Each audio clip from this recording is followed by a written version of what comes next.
Jemaat yang dikasihi Yesus Kristus, mari kita mulai ibadah kita berdoa bersaat teduh.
Mari kita bernyanyi dari Kidung Jemaat nomor 3 ayat 1 sampai 3, di ayat 2 kita berdiri bersama-sama.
Di dalam nama Allah Bapa dan nama anaknya Tuhan Yesus Kristus dan nama Roh Kudus yang menciptakan langit dan bumi.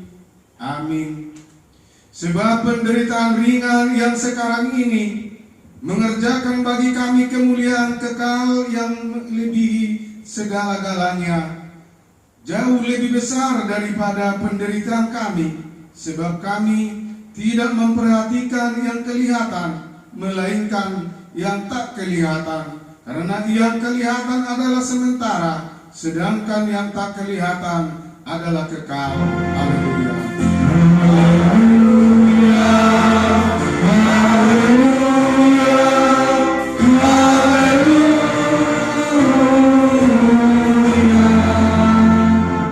Marilah kita berdoa.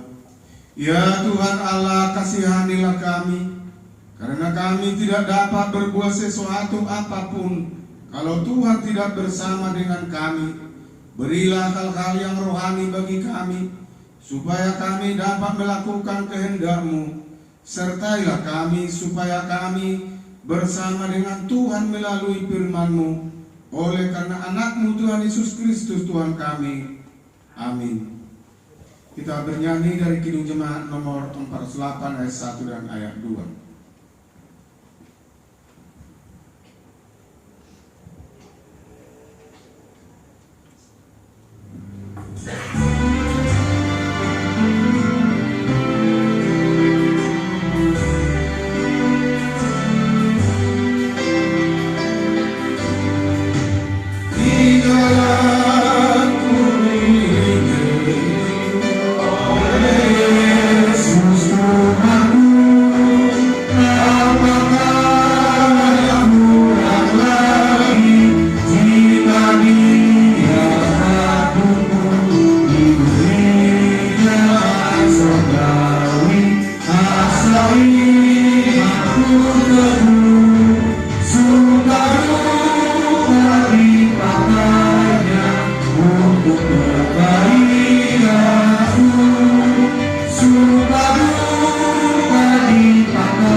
Dengarkanlah hukum Tuhan yang ditetapkan pada minggu ini dari 1 Petrus pasal 4 ayat yang ke-10. Layanilah seorang akan yang lain sesuai dengan karunia yang telah diperoleh tiap-tiap orang sebagai pengurus yang baik dari kasih karunia Allah. Demikian hukum Tuhan. Marilah kita memohon kekuatan kepada Tuhan untuk melakukan yang sesuai dengan hukum-Nya. Ya Tuhan Allah, kuatkanlah kami melakukan yang sesuai dengan hukum-Mu. Amin. Kita bernyanyi dari Kidung Jemaat nomor 383 ayat 1 dan ayat 2.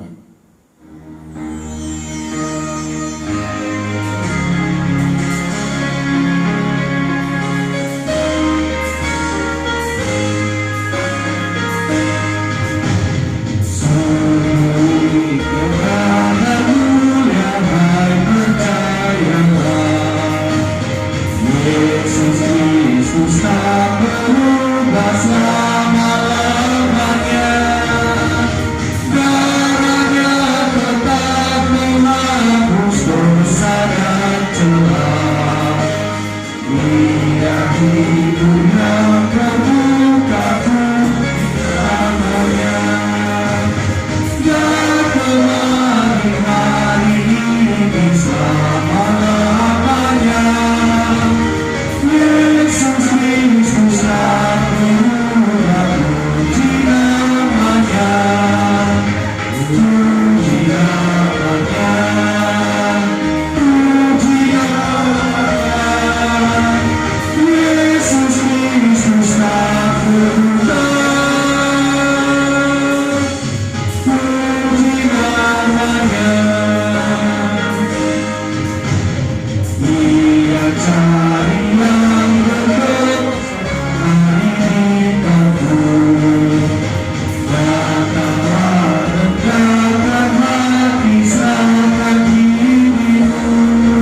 pengaku dosa kita.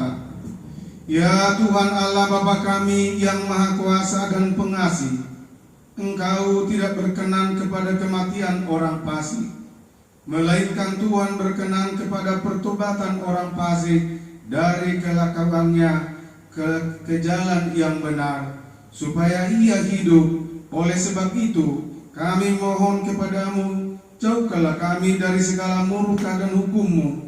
Ampunilah dosa dan kejahatan kami, agar kami beroleh hidup di dalam kasih-Mu. Karuniakanlah kami kekuatan, agar kami tetap kuat dan kokoh di dalam anak-Mu Yesus Kristus Tuhan kami. Amin.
Dengarkanlah janji Tuhan tentang pengampunan dosa kita. Demikianlah firman Tuhan, tetapi Dia tertikam oleh karena pemberontakan kita, Dia diremukkan oleh karena kejahatan kita. Ganjaran yang mendatangkan keselamatan bagi kita ditimpakan kepadanya, dan oleh bilur-bilurnya kita menjadi sembuh. Kemuliaan bagi Allah di tempat yang maha tinggi. Amin. Kita bernyanyi dari Kidung Jemaat nomor 287B ayat yang pertama.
Firman Tuhan bacaan kita pada hari Minggu ke-16 setelah Trinitatis ini tertulis dalam Lukas pasal 14 ayat 12 sampai 14. Demikian firman Tuhan.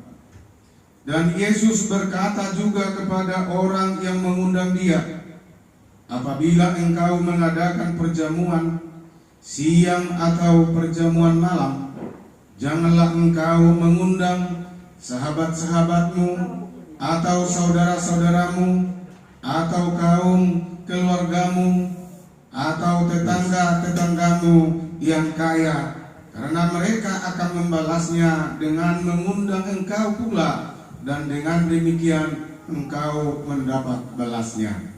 Tetapi apabila engkau mengadakan perjamuan, undanglah orang-orang miskin, orang-orang cacat, orang-orang lumpuh dan orang-orang buta.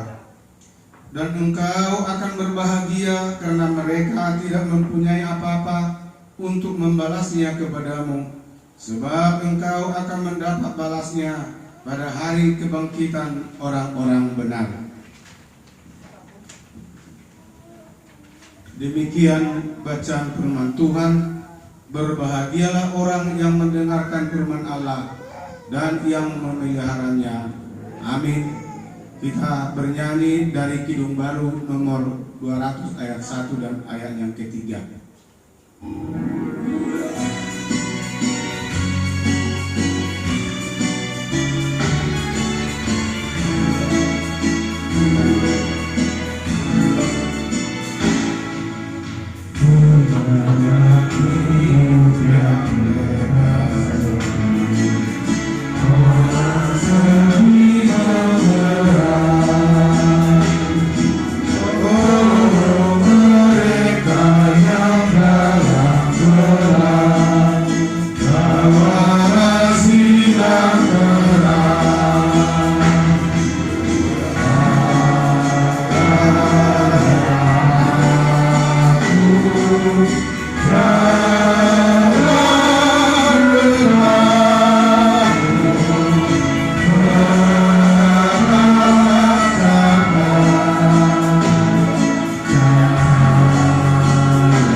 Marilah kita mengaku iman percaya kita sebagaimana teman-teman seiman di seluruh dunia. Kita bersama-sama mengucapkannya. Aku percaya kepada Allah, Bapa yang Maha Kuasa, Khalik langit dan bumi. Aku percaya kepada Yesus Kristus, Anaknya yang tunggal Tuhan kita, yang dikandung daripada Roh Kudus, lahir dari anak darah Maria, yang menderita sengsara di bawah pemerintahan Pontius Pilatus, disalibkan, mati dan dikuburkan, turun ke dalam kerajaan maut, pada hari yang ketiga bangkit pula dari antara orang mati, naik ke surga, duduk di sebelah kanan Allah, Bapa yang Maha Kuasa, dan dari sana akan datang kelak untuk menghakimi orang yang hidup dan yang mati. Aku percaya kepada Roh Kudus dan adanya satu gereja yang kudus, persekutuan orang kudus, pengampunan dosa, kebangkitan daging, dan kehidupan yang kekal. Amin.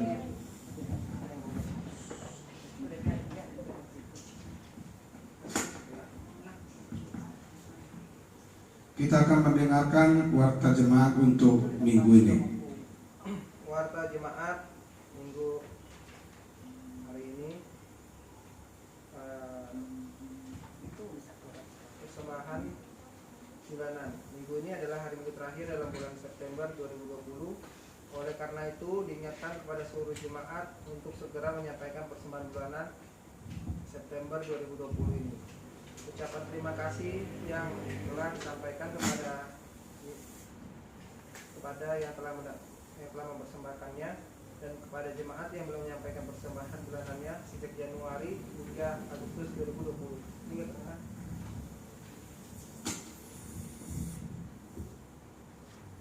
B.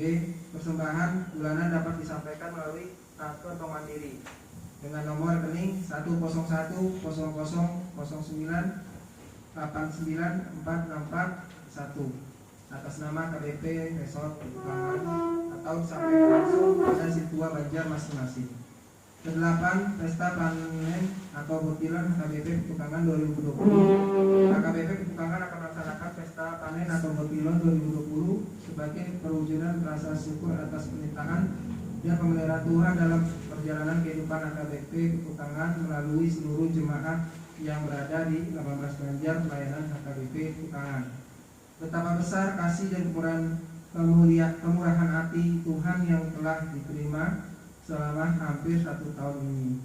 Terlebih sejak memasuki tahun 2020 ini, dengan segala peristiwa yang dihadapi dan dialami, bencana banjir pada awal tahun ini disusul dengan wabah pandemik COVID-19 sejak Maret 2020 yang lalu hingga hari ini.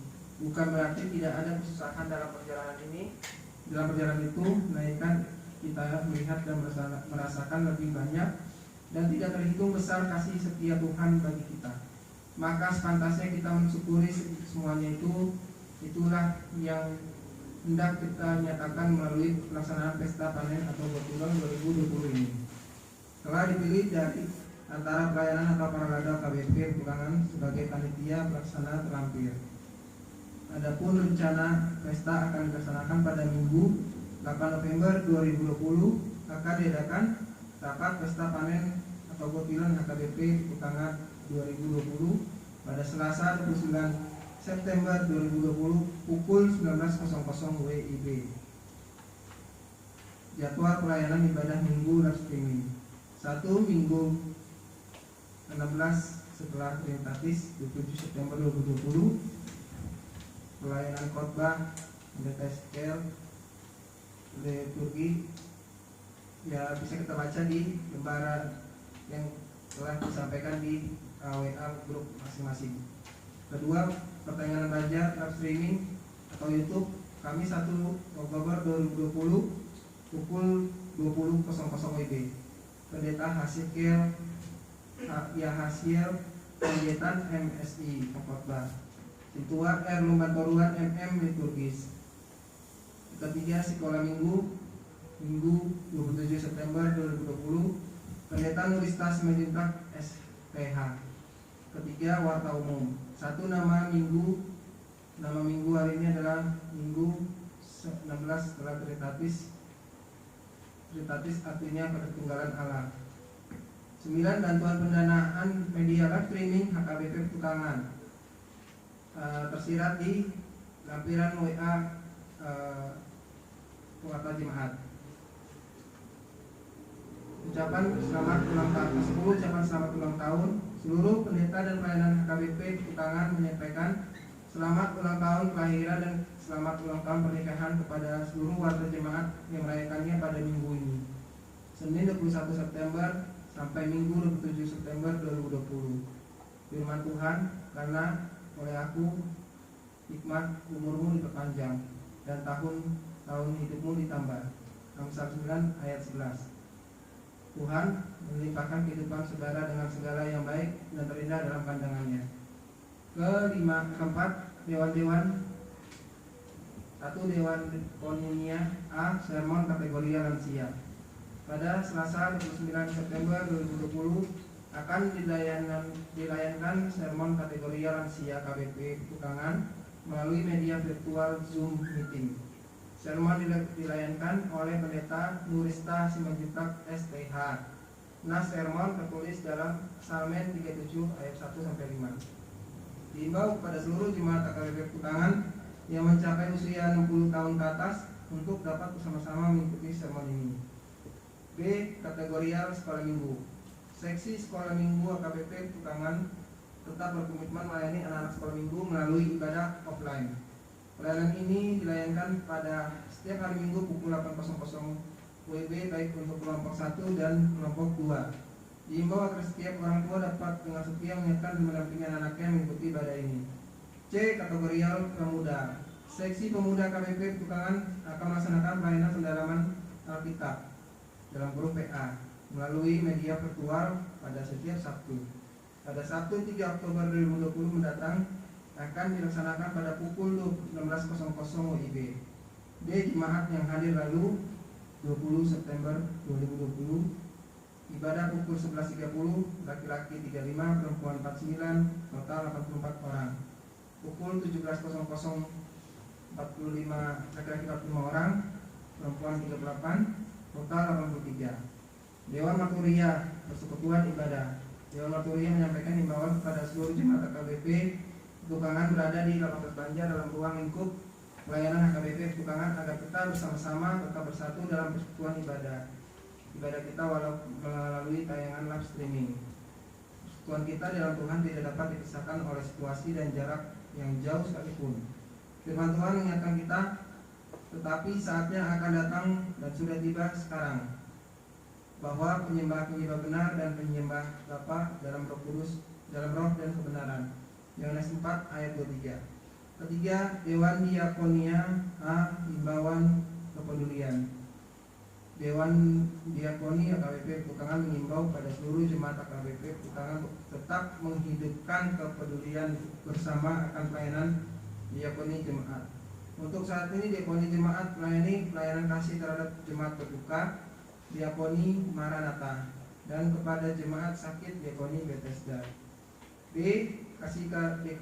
Persembahan kasih diakonia.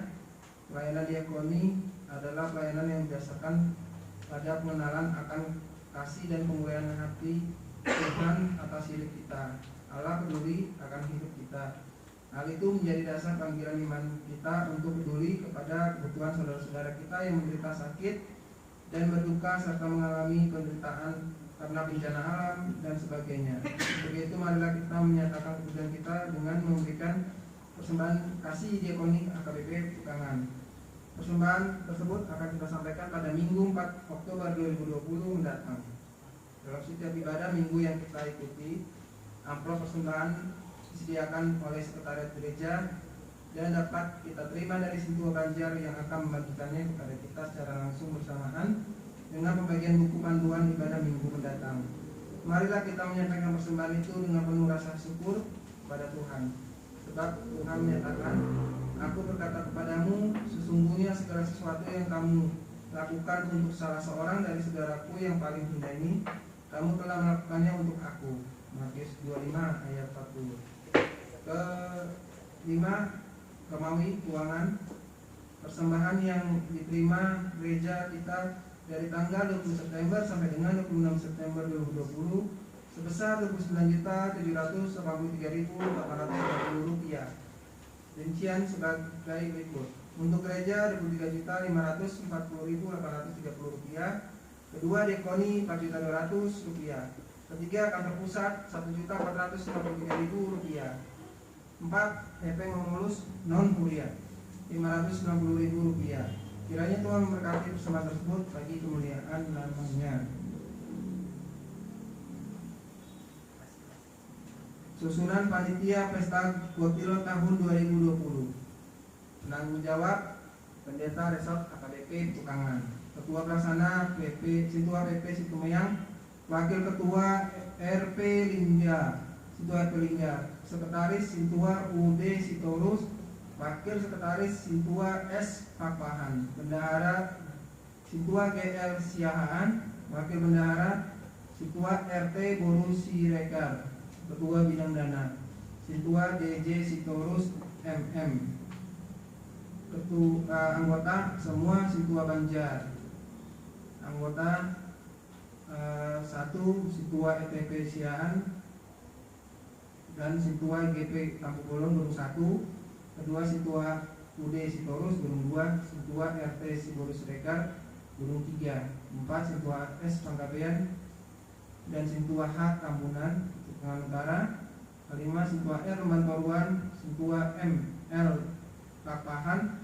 Sintua RPT Sagala bagian Bujani. 6 Sintua SM Siaan dan Sintua JET Tampungulon Sipulir. 7 Sintua B Simbolon, Sintua W Manurung, Sintua ASM Sitolus, Sintua R Manggaon Sangrahan. 8 Sintua RS Sibuaya, Sintua R Pekagaon, Sintua M Senturi DPC. 9 Sintua R Hutapea Celduk Timur 1, Sintua M Sirait dan Sintua M Amarita bagian Reo. Sintua HB Aruan dan Sintua R Guru Sitompul Taman Asri. 12 Sintua P Sitorus, Sintua HD Aruan bagian Lekandi. 13 Sintua S Silalahi TNI Kostrat. 14 Sintua D Panjaitan, Sintua D Situmorang, Sintua S Papahan, Sintua R Silitonga Pondok Aren. 15 Sintua PP Situmeyang, Sintua R Lingga, Sintua BB Pasar Guru Pasar Ibu Ciledug Timur 2. 16 Sintua A Guru Manik, Sintua L Simaramata, Sintua GL Siaan bagian Biramangu. 17 Sintua TP Siringoringo, Sintua SB Hutahean bagian Joglo. 18 Sintua H Papahan, Sintua R Nababan dan Sintua M Boru Sitorus Larangan. Perwakilan ruas 1 Halumban Tobing Gunung 1, kedua D Simatupang Gunung 2, Sintua Epi S Guru Limbong Gunung 3. 6 Omsal Gultom bagian Cipulir. 10 Nyonya Kebarat Guru Papahan bagian Reo. 11 M Simamora Guru Tambah Taman Asri. Ke-12 Superintenden Sumeyang Bungakandi. 15 Aswin Siombing Celduk Timur 2. 16 H Sidaputar Biramangu. Ketua Bidang Acara Kegiatan Sintua TP Siringo-Ringo. Anggota Sintua S Panggabean, 2 Sintua R Nababan, 3 Sintua HD Arwan. 4 Sintua BB Guru Pasar Ibu, Sintua R Guru Sitompul. Seksi Badan Pendeta Nuista Guru Simanjuntak STH dan Pendeta Yahaziel Pendeta MSI. Sintua Multimedia Irene Guru Nadiak dan Henry Syagian Koordinator. Anggota seluruh tim multimedia. Seksi konsumsi Nyonya Siaan Guru Panjaitan Koordinator. Anggota Nyonya Siaan Guru Simanjuntak, Nyonya Siburian Guru Sitombolon, Nyonya Sibarani Guru Simanjuntak, Nyonya Sintua R Romantoruan Guru Napitu 10. Kelima Nyonya Nababan Guru Simanjuntak. Seksi perlengkapan dekorasi Sintua M Amarita Koordinator. Anggota E Tambunan, Martin Nainggolan, Jimmy Nadia, JG Simanjuntak, Joshua Silain, Eklesia Simatupang. Seksi keamanan Sintua S Silalahi, anggota Seksi AMA. Status penempatan dana KBP Desa Petukangan bulan September 2020 bisa kita baca di rincian WhatsApp yang sudah disediakan. Terima kasih. Sebelum kita dengar firman Tuhan, mari kita bernyanyi dari pelengkap Kidung Jemaat nomor 179 ayat yang pertama.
Mari kita bersatu di dalam doa.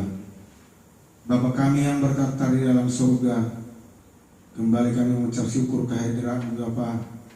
Pada hari yang Tuhan kuduskan, sucikan ini, kami berkumpul di rumah ini, kami keluarga kami untuk memuji dan memuliakan nama-Mu.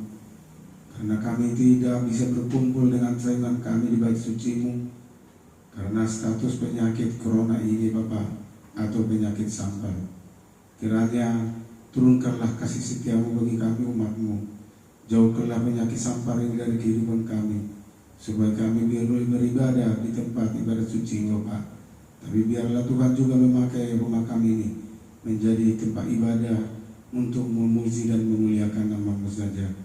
Urapi hamba-Mu ini untuk menyampaikan firman-Mu, dan juga para umat-Mu, jemaat-Mu Bapa yang mendengarkannya, supaya hati dan pikiran kami jadi tempat persemaian firman-Mu, dan kuatkan kami untuk melakukannya dengan kuasa Roh Kudus. Berfirmanlah Tuhan, kami telah siap mendengarkannya. Amin. Firman Tuhan untuk kita di siang hari ini, pada hari yang Tuhan kuduskan sucikan ini, yang hari Trinitatis yang ke-16 atau ketritunggalan Allah, diambil dari 2 Samuel pasal 9 ayat 1 sampai ayatnya ke-8. Saya akan baca untuk kita. Mari kita buka hati kita untuk mendengarkannya. Berkatalah Daud, masih adakah orang yang tinggal dari keluarga Saul? Maka aku akan menunjukkan kasihku kepadanya oleh karena Yonatan. Adapun keluarga Saul mempunyai seorang hamba yang bernama Ziba. Ia dipanggil menghadap Daud. Lalu raja bertanya kepadanya, "Engkaukah Ziba?" Jawabnya, "Hamba tuanku." Kemudian berkatalah raja, "Tidak adakah lagi orang yang tinggal dari keluarga Saul? Aku hendak menunjukkan kepadanya kasih yang dari Allah." Lalu berkatalah Ziba kepada raja, "Masih ada seorang anak laki-laki Yonatan yang cacat kakinya." Tanya raja kepadanya, "Di manakah ia?" Jawab Ziba kepada raja, "Dia ada di rumah Makhir bin Amiel di Lodebar." Sesudah itu Raja Daud menyuruh mengambil dia dari rumah Makhir bin Amiel dari Lodebar. Dan Mefiboset bin Yonatan bin Saul masuk menghadap Daud. Ia sujud dan menyembah kepada Daud. Mefiboset menjawabnya, "Inilah hamba tuanku." Kemudian berkatalah Daud kepadanya, "Janganlah takut, sebab aku pasti akan menunjukkan kasihku kepadamu oleh karena Yonatan ayahmu. Aku akan mengembalikan kepadamu segala ladang Saul, nenekmu, dan engkau akan tetap makan sehidangan dengan aku." Lalu sujudlah Mefiboset dan berkata, "Apakah hambamu ini sehingga engkau menghiraukan anjing mati seperti aku?" Demikian firman Tuhan.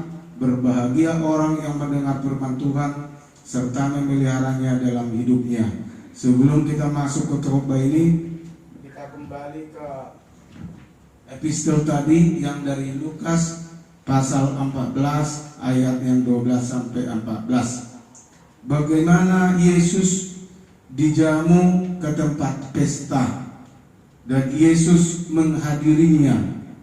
Tapi dengan kesempatan itu Yesus menegur dengan melalui khotbahnya ke orang banyak, khususnya ke orang yang punya hajatan itu, dengan berkata sedemikian: apabila engkau mengadakan perjamuan siang atau perjamuan malam, janganlah engkau mengundang sahabat-sahabatmu atau saudara-saudaramu atau kaum keluargamu atau tetanggamu yang kaya, karena mereka akan membalasnya dengan mengundang engkau pula, dan dengan demikian engkau mendapat balasnya. Inilah dalam logika manusia yang sangat sukar dilakukan. Bagaimana kita mungkin mengadakan pesta, tidak mengundang saudara kita, tidak mengundang kekasih kita yang kita kenal? Ya, Tuhan mengatakan, tapi undanglah, katanya, orang-orang yang tidak mengenal kamu.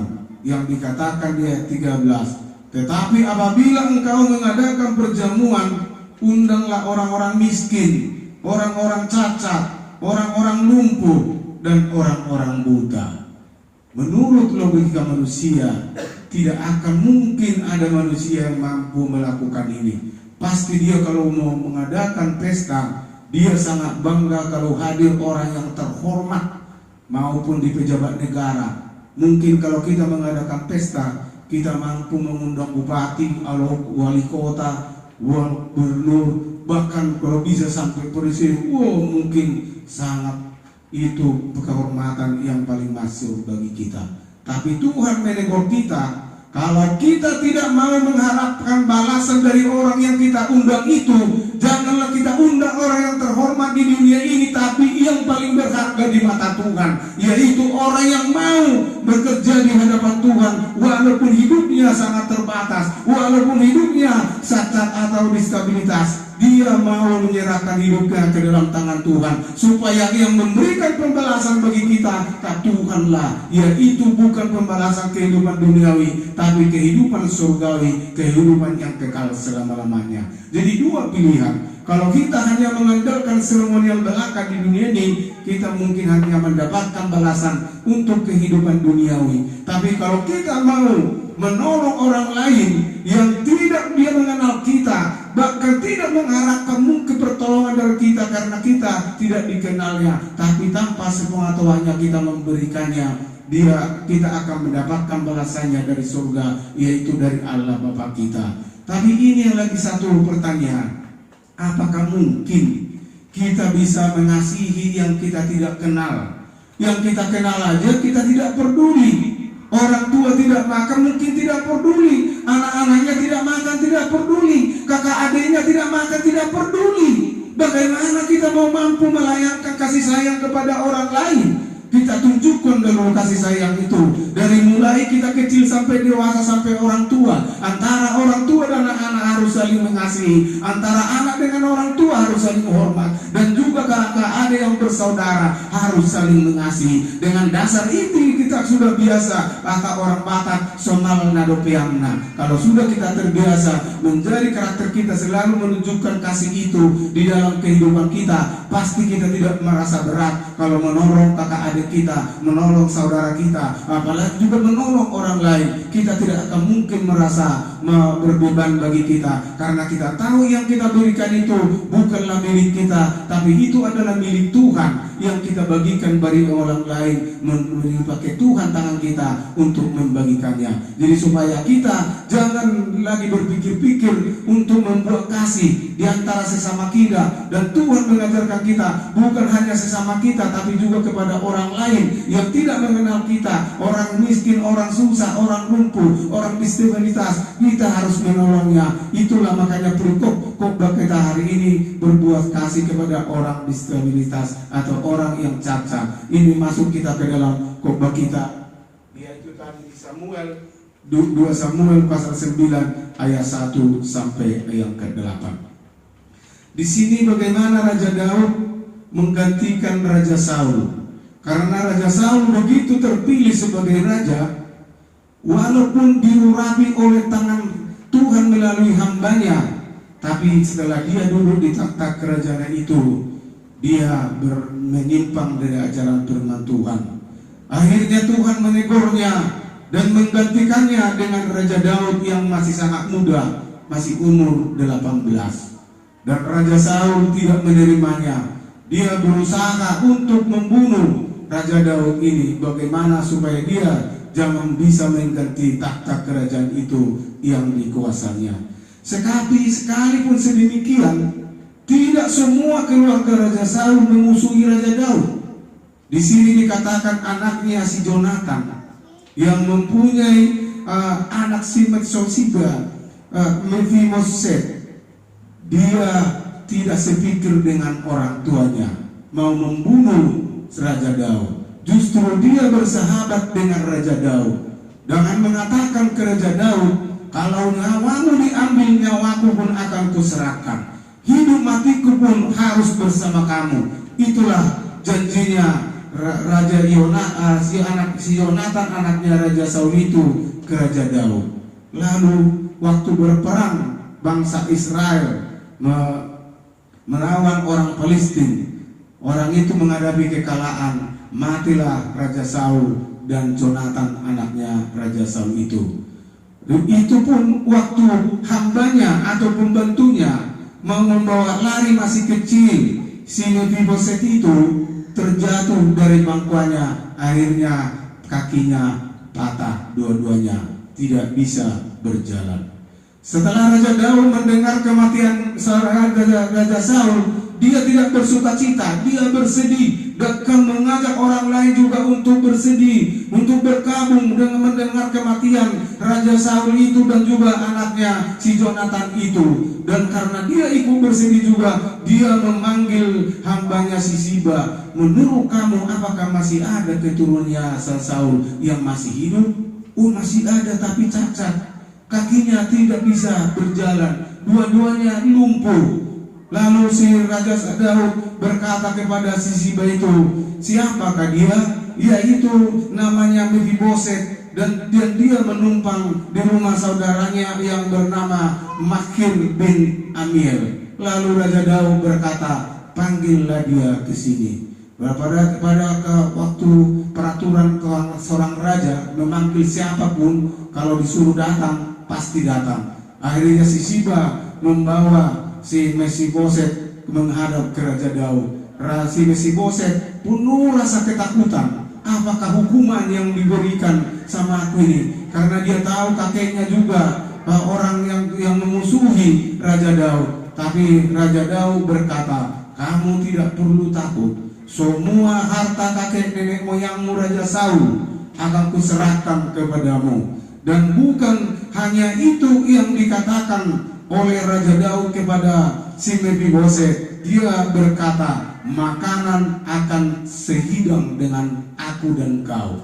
Jadi Mephibosheth ini sekalipun dia anak orang lumpuh dan tidak terperhitungkan di masyarakat, tapi raja berjanji dia akan satu hidangan dengan Raja Daud, tidak dipisahkan kehidupannya dengan kehidupan dia.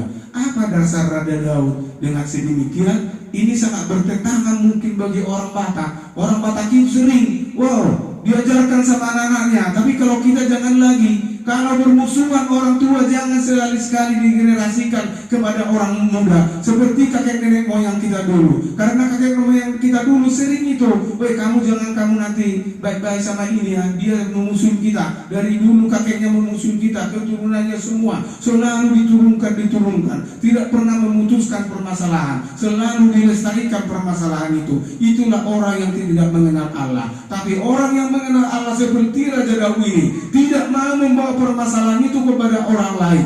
Dia tahu itu permasalahan dia dengan Raja Saul. Dan sekalipun ada waktu dia membunuh Raja Saul, tapi Raja Daud tidak memakai kesempatan itu, karena dia tahu Raja Saul juga adalah milik Allah, bukan milik dia. Oleh karena itu, semua yang ada di sekeliling kita, anak kita, orang tua kita, kakak adik kita, itu milik Allah. Jangan semena-mena kita berbuat sesuatu kepada mereka, karena kalau kita berbuat sesuatu semena-mena kepada mereka, hukuman Allah lah yang kita terima. Biarlah hukum Tuhan yang menghukum sesuai dengan kehendaknya kalau ada yang mau dihukum. Tapi kita bersyukur Allah tidak mau menghukum kita dengan murkanya, tapi Dia menghukum kita dengan belas kasihannya. Dia datang ke dunia ini menjadi manusia, yaitu Yesus Kristus, yang menggantikan darah domba, darah kambing untuk menebus dosa kita melalui imam-imam. Sekarang Yesus sendiri yang turun ke dunia ini, mencurahkan darahnya di jalur Golgota dan di kayu salib itu, dan Dia mengatakan, Bapa, ampunilah mereka, sebab mereka tidak tahu apa yang mereka perbuat.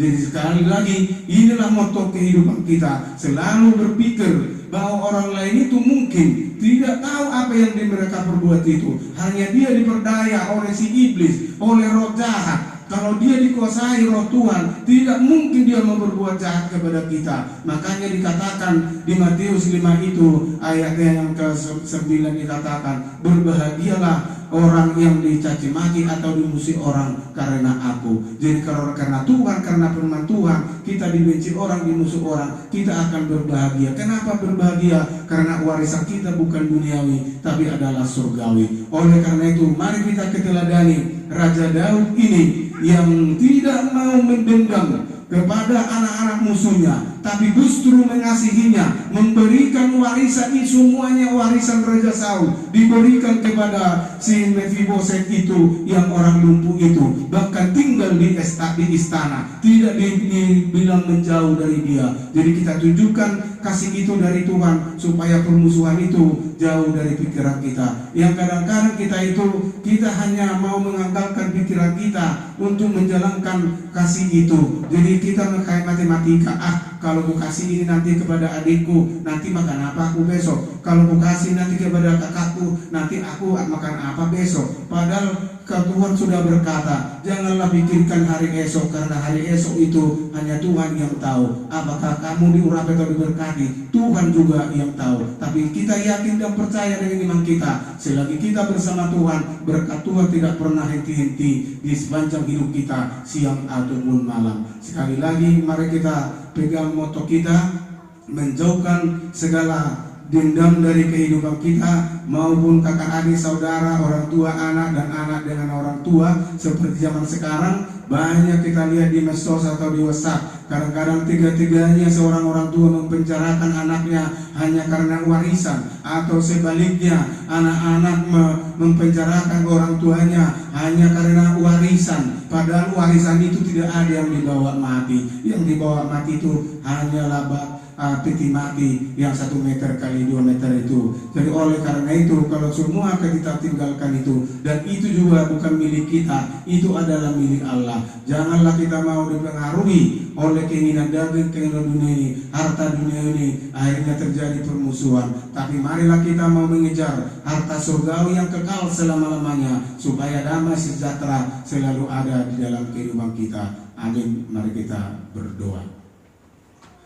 Terima kasih Tuhan, Tuhan telah mendengarkan firman-Mu Tuhan, supaya kami Tuhan membuka hati kami untuk menjamu orang-orang yang susah dan yang miskin, yang mungkin tidak bisa membalaskan bagi kami, Tuhan yang membalaskannya untuk kami ya Bapa, karena belas kasih-Mu kepada kami. Begitu juga Tuhan telah mengajarkan kami melalui tindak laku Raja Daud hamba-Mu ya Tuhan, yang Tuhan telah pilih dia yang selalu setia mengikut ajaran-Mu. Kami juga Tuhan, pilihlah kami supaya selalu setia mengikuti ajaran firman-Mu, apapun yang kami hadapi, di dalam susah, di dalam senang, tetap menyerahkan hidup kami ke dalam tangan pengasihan-Mu. Urapilah keluarga besar kami yang berkumpul di sini, dan juga masih ada Tuhan, lelah kami Siuta Barat, dan juga guru kami, popo kami yang berdomisili di Siantar. Tuhan juga lah yang mengayomi mereka dimanapun mereka berada siang dan malam Bapa. Kami juga segala aktivitas kegiatan kami, biarlah Tuhan menyertai kami Bapa. Urapi kami Tuhan di dalam pekerjaan kami, supaya kami berjalan sesuai dengan kehendak-Mu apa yang kami lakukan. Berikanlah kami sumber kehidupan jasmani dan rohani untuk kami pakai menjalankan aktivitas kami, terlebih untuk memuji dan memuliakan nama-Mu. Bapa, kami tidak lupa untuk yang berkumpul di sini saudara-saudara kami yang terbaring di rumah maupun di rumah sakit. Jamah sembuhkanlah kami dari segala penyakit kami Bapa, dan kami boleh dengan penuh kesehatan dan sukacita memuji dan memuliakan nama-Mu. Begitu juga Bapa, kami telah berbuat dosa yang kami sengaja maupun tersengaja sesama kami terlebih ke hadirat-Mu. Ampunkan, kuduskanlah kami dari segala dosa kami, biar kami layak memuji dan memuliakan nama-Mu. Di dalam Tuhan Yesus Kristus kami berdoa dan mengucap syukur. Amin.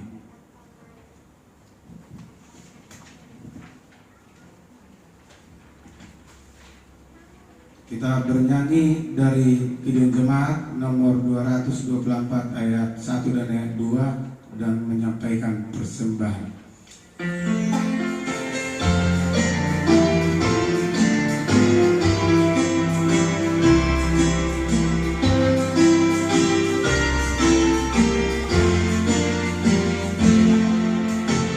Yesus menginginkan aku bersinar baginya,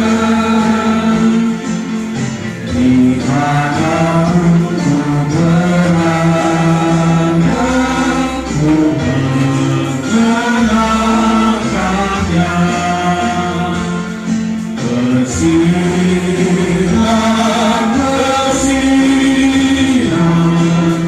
itulah kehendak Yesus. Bersinar, bersinar, aku bersinar terus. Kita berdiri. Yesus menginginkan aku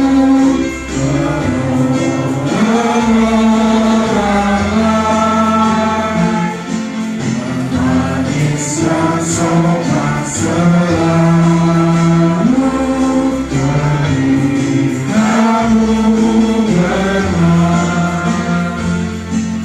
Bersinar, bersinar,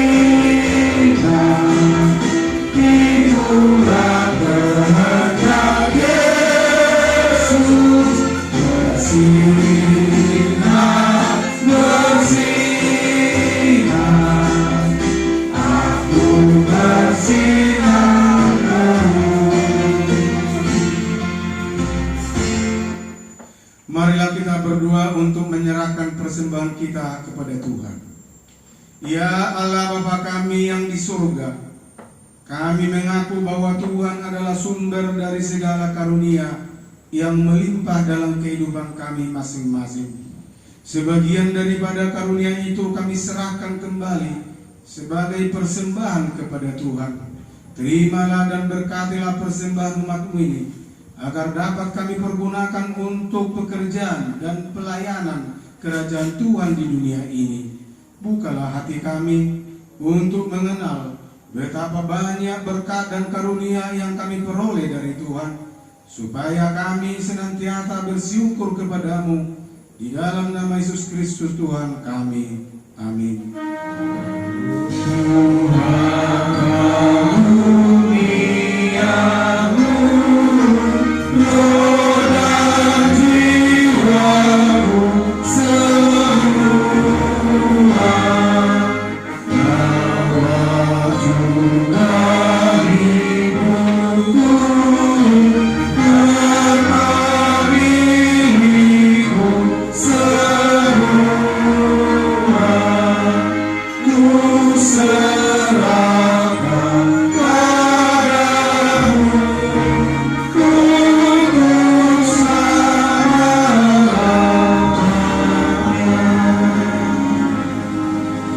Marilah kita sama-sama mengucapkan doa Bapa kami yang di surga.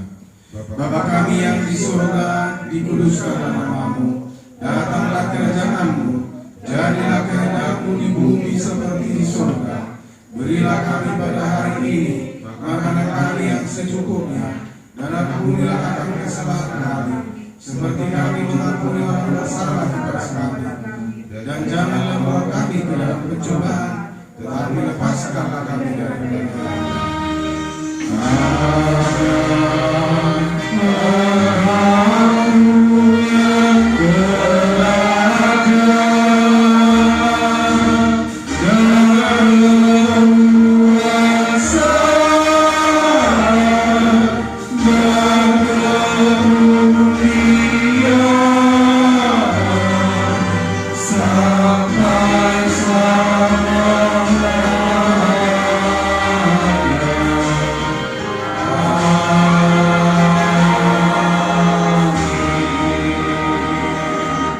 Marilah kita menerima berkat dari Tuhan Allah. Kiranya Tuhan Allah memberkati kita dan memelihara kita. Kiranya Tuhan menerangi kita dengan wajah-Nya dan dikasihankannya kita. Kiranya Tuhan menampakkan wajah-Nya kepada kita dan mengaruniai kita dengan damai sejahtera.